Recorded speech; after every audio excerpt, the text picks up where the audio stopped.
now if we look from an international perspective into the governance systems, we know that there are the shareholders and the stakeholders models. Is the practices on the ground for the organizational purpose, or the sense, if you want, the common sense of the purpose among the employees in these international governance systems different from your observation? Are there, let's say, different practices on the ground based on the governance system in use? Okay, again, another very good question. Ideally, if you go back to the whole definition of what corporate purpose is, there shouldn't be any differences. But there shouldn't be any differences. Why? Because the first thing is, why are you there in the first instance, right? Now, the difference is that we seem to see a manifestation of motives. Notice I spoke about motives before. So the purpose of the organization is to serve a certain need in society. But the motive that some stakeholder groups may have may be about profitability. So let's not confuse these two, right? Like I gave an example of the MBA earlier. Again, I could give another example to say, if someone commits themselves into doing physical exercise, their purpose is to get fit. They want to be healthy.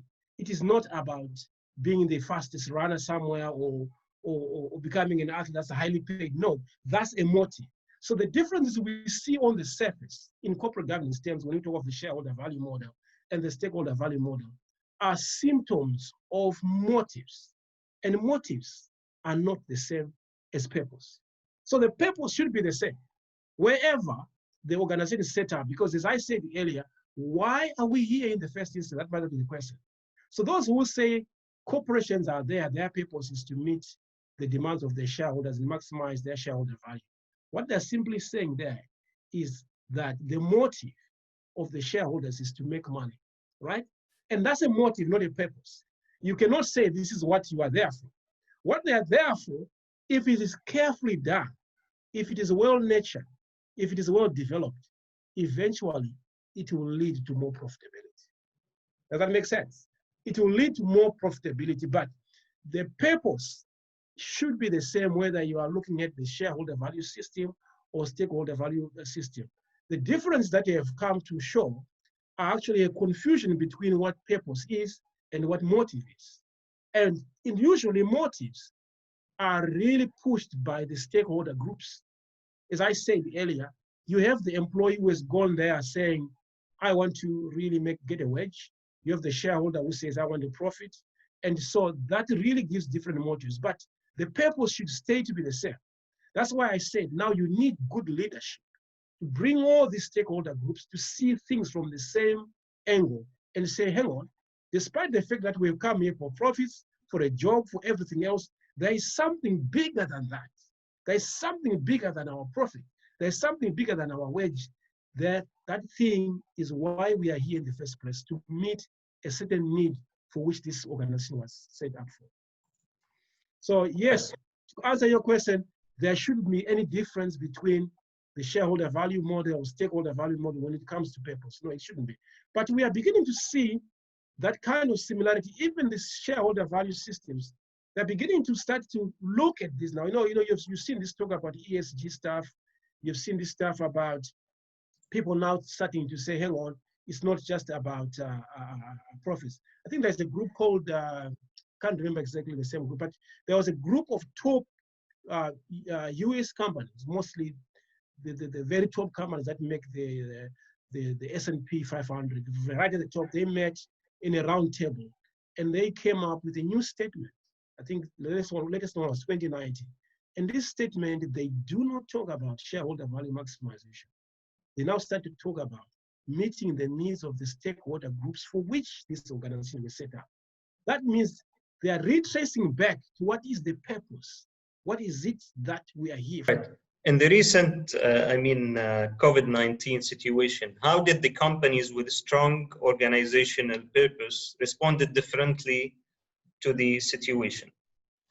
Okay, so that's another good question, but the only problem I have with that is until now, we don't know, right? We don't know which companies are going to come out of this in a better shape or in a poor shape. But what I can only say is that I would be almost certain that those companies that have a clear purpose, right, where their workers, where their investors, where their management all see things from the same angle, they are going to come out stronger than those which are divided in that sense. Why do I say that? Because they understand why they are into this together. They share the problems in the same way. They are highly motivated. Already I've heard of some companies that have been saying, well, workers are saying we can get a pay cut. We know we're going through hard times. But I don't imagine a company which doesn't have a clear sense of purpose, having their employees coming forward and say, it's okay if you cut our pay. They wouldn't do that. Because in that situation, they'll be like, what's in it for us? So I would imagine that companies that have a clear purpose, which is a shared purpose, with clear identification of what they want to achieve, they are likely to come out stronger. We are going to see studies. I think studies are going to come out. In fact, you have just raised a very important area of study that researchers should look at it and say, hey, let's look at companies that had a clear sense of purpose before COVID, and let's see how do they come out at the other end. And I would, although I don't know of any study yet, but I want to think that I can give a hypothesis straight away that you are likely to find that those which have a good and clear corporate purpose are likely to come out stronger. Because as I said, purpose stands at the center of everything that you do. Exactly. And now if we want to close by giving 3 recommendations for business owners and boards with regards to having proper organizational purpose statement that is well articulated, and how, let's say, to communicate this to the employees and the stakeholders. Okay, so again, I will go back to what I said earlier. It will be leadership, right? There must be very good leadership, and that really articulates the purpose of the organization. They use various forms to do that.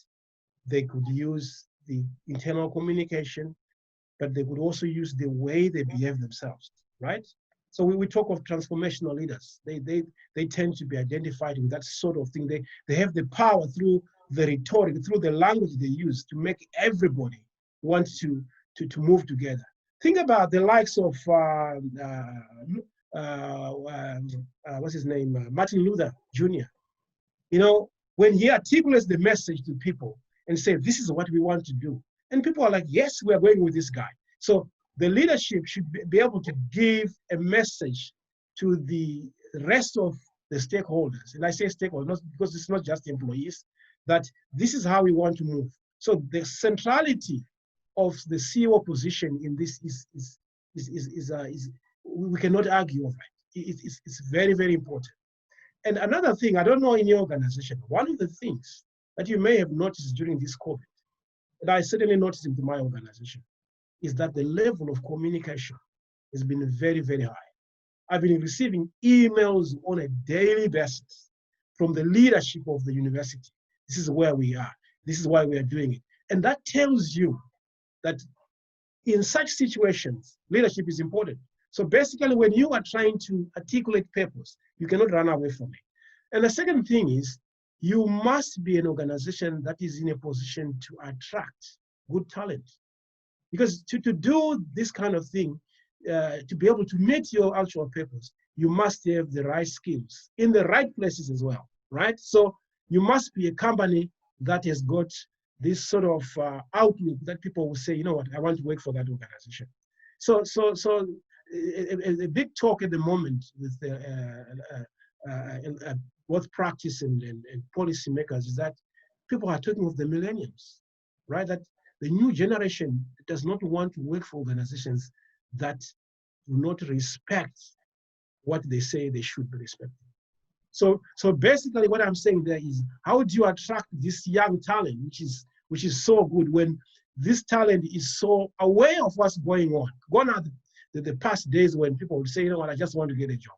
These guys are saying, I want to work for you if I realize that what you are doing is something that is meaningful. So you must be in a position to be able to attract this talent and rally yourself around it. And thirdly, as I said again in my talk, you must be prepared to invest behind your corporate purpose, right? Invest heavily in it. If it is the central thing that you are working on, so show it by putting the resource in it. It's one thing to say this is what we want to do. It's another thing to not support it, because you can only show that you are ready to achieve something by putting support in it, and the resources is going to be there in terms of the financial resources, in terms of the human capital. So that's very, very important. And of course, I would say as well, for every organization, notice how I spoke about the original philosophy of the organization. How did it start? So it's very important to keep track of your history. Where did you come from? And that history must be shared by the employees. They must know, where did we come from? What was the idea behind the guy who started this organization? What is it that they had in mind? I think I'm still to see in any organization that was started by somebody who simply said, I'm doing this because I want to be rich, all right? I think in most cases, if we look at the history of big corporations, they saw a gap in the market, but they saw a need in the market that this is a problem that people are facing, and they started it. So the history of the corporation should be kept. And people must understand it, because if you lose sight of it, then you are likely to have employees who come there not realizing where they are. I know some organizations, when they recruit people, they take people through the induction, right? Making people understand who we are. The purpose of that is to say, if you know who we are and we hired you because we think you buy into our values, then surely we shouldn't have a problem with you. So hiring the right people, and also, of course, investing in the project and providing leadership and keeping the history, these things I would say are very, very central to writing a good corporate.